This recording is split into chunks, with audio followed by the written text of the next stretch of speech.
G'day folks, ZiggyD here with another last Epoch guide. Most builds want some kind of class idols like this, which are often just hugely impactful or even build defining. Not to mention the overall power and ability to fix things like resistances that these smaller idols give you. Assuming you're not just buying them with gold on the Merchant's Guild, here is a guide to farming class idols, enchanting them, farming the new woven idols, and even how to set up your filter correctly to sort these vast quantities of idols that you're going to be dropping, highlighting only what you actually need. The brief summary is that you can use a combination of Prophecies, Echo rewards, Woven Echoes, and the Weaver passive tree to farm a ton of class idols, whilst also at the same time getting a lot of the powerful new Weaver idols. I'll break down the strategy into its component parts. Let's cover the Circle of Fortune Prophecies first, which are the best way to get your desired class idols. You'll want to purchase a focusing lens of time, which forces all prophecies to be in monoliths, and then 2 specific idol lenses based on the idols that you most want. Socket these lenses that you pick up into the Western Dices telescope, and then start re-rolling and taking idol prophecies. You can also grab some nice crafting materials while you're here, but for idols, you're looking for prophecies with your specified desired idol types, exactly. So for me, for example, that's the adorned idols, or the ones that just say idols. This is a mixture of any regular idols. Now, prophecies also have an event requirement, usually a kill something. You'll want to pick any that specify a timeline boss that you'd like to farm during this strategy. You can choose one if you want, say, for example, a certain boss drop unique item or an echo reward from that particular timeline. But if you're unsure of those options or you just don't have a preference, then I recommend picking Abomination, Fall of Outcasts, as that's the timeline to do for pure idol farming, since you can also farm the idol blessing at the same time.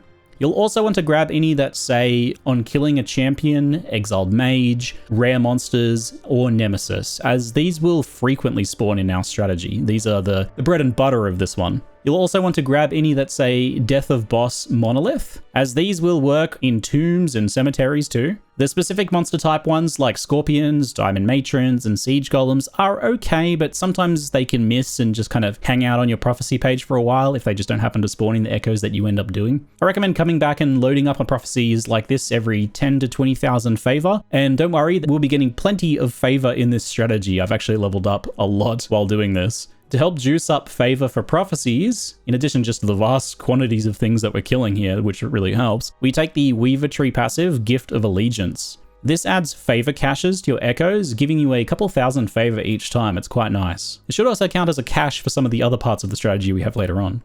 So next up is Idol Echo Reward Multiplying. This second part of the strategy is kind of abusing Idol Echo rewards as much as possible, which is just great for getting those class idols. We do this by blocking almost all of the other reward types on the Weaver tree. This cluster on the right here blocks gold, arena keys, glyphs, runes, and experience echoes from spawning. This means you just get substantially more unique, set, exalted, and more importantly, idol reward echoes. It really cuts down on the filler, so it's quite a good section of the tree. You can, of course, run these idol reward echoes and just get yourself some nice idols. We even get the 20% chance for double echo rewards, but that's definitely not good enough by itself here. To find them quickly, we can imprint woven beacon maps into the tree. This adds a ton of the lighthouse maps that reveal large chunks of the echo web. That helps for finding those idol echo rewards in the first place. With these, we aim to find a group of 2 or more idol echoes in an area. Then we can place the woven echo, Sepulture of the Lost, which is a cemetery map that gives you a copy of the rewards of all echoes in its area in chests at the end. So you can see what's going on here.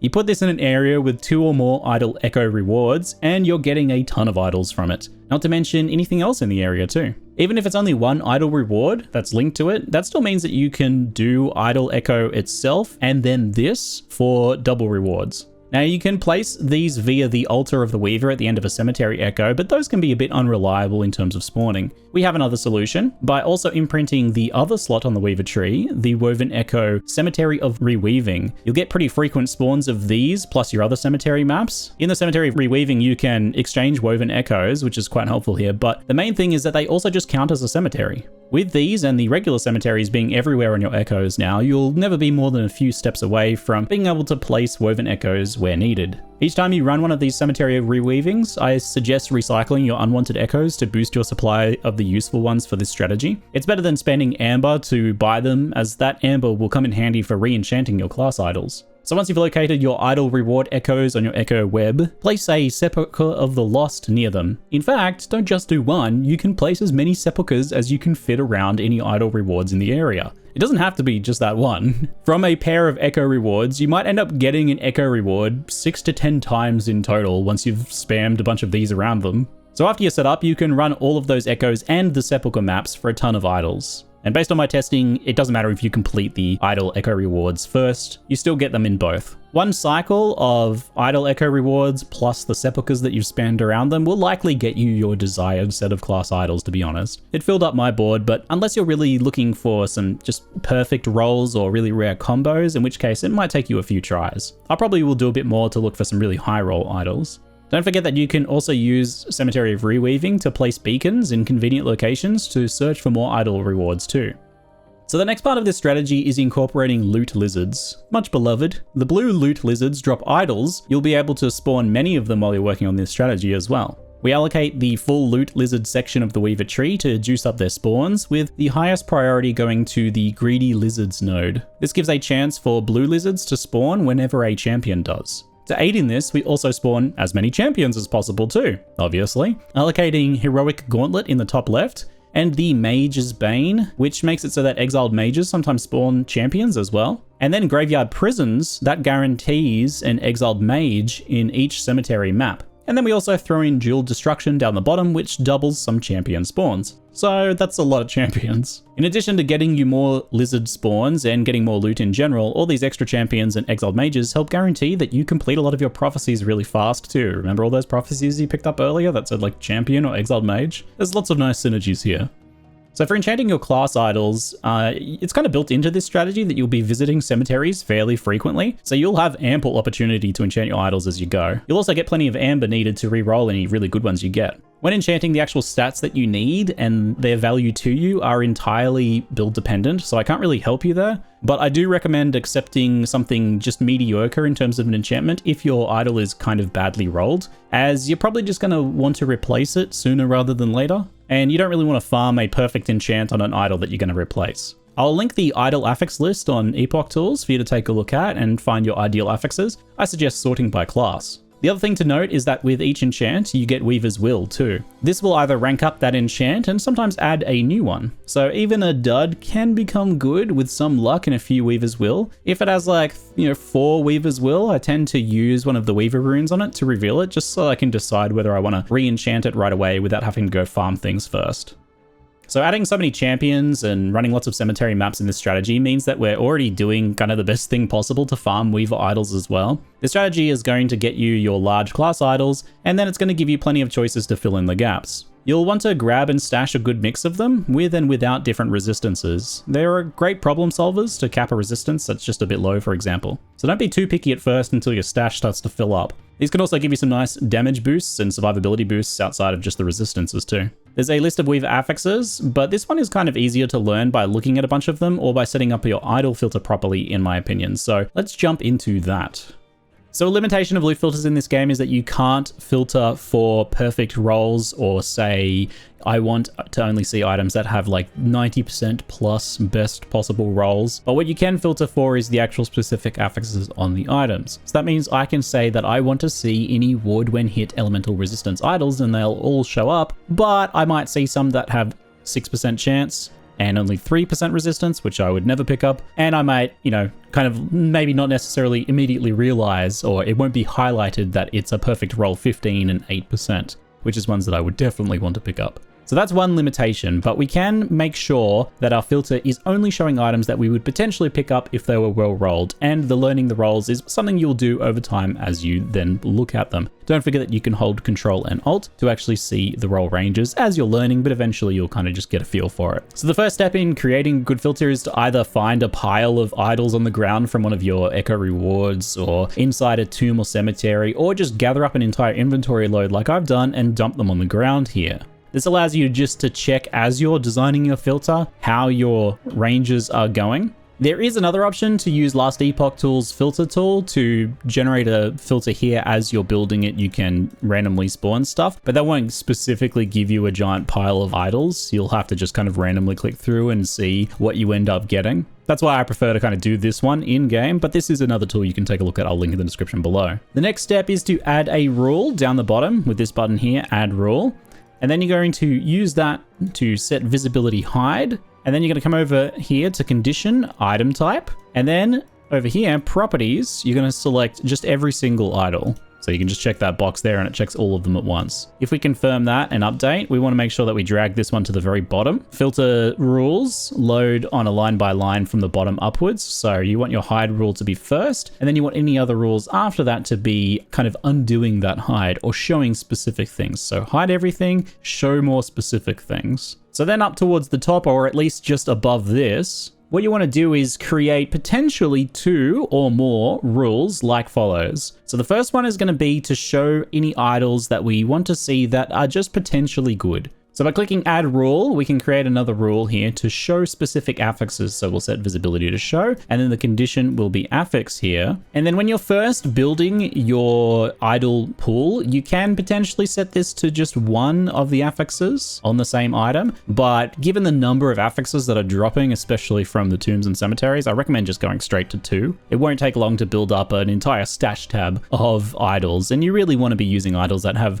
at least 2 good affixes. The next step is to go into the affixes here, and then we're going to scroll down to the idol section. And then in the general category, you're going to go through and select any affixes that are potentially good for your character. So you can be fairly picky here if you want, or you can just be putting anything that you think is generically quite good. So you're going to want to have all of the resistances because they're a very useful tool for that. And if you're potentially benefiting from armor or mana, then you want to include those. But maybe get rid of anything that's just not at all useful for you, like damage over time or dodge for me is just not at all useful. So once you've finished that list of general idols, we're going to continue and do all of the rest of the possible affixes in this rule here. And the reason for including everything in one rule like this is just to ensure that both Weaver items and regular idols drop and show, even if they have a combination of potential affixes. So the Weaver idols, you may have noticed, if we come out here, can have either 2 Weaver affixes or a Weaver affix and a normal affix. So you see this Weaver idol has the 6% fire resistance. That's a normal affix. So your rule for showing these has to have both Weaver affixes in it and also normal affixes. So it's actually just much easier to put a specific rule that has everything in it that you potentially want. We can add another rule to do special highlighting later. We'll get into that in a second. So continuing on, under the idol section, once you've filled out your general idols, you'll then select your class and go through your list and pick just the ones that you think are really good for your build.